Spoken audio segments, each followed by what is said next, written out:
Can we set Spotify song as ringtone? Do you love a song on Spotify and wish you could set it as your ringtone? Well, today we're going to figure out whether we can set any Spotify song as our ringtone. So let's jump right into it. First things, we need to get the song saved to your phone.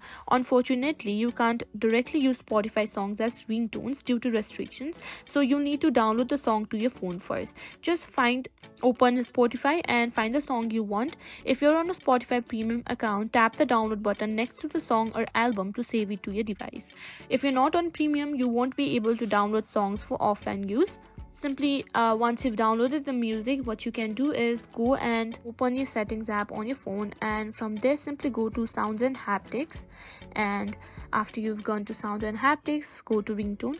Here you can find two options, that is tone store and download all purchased tones. You can simply go there and find the song that you downloaded and make it as your ringtone, and that's it. That's how you can set your favorite Spotify song as your ringtone.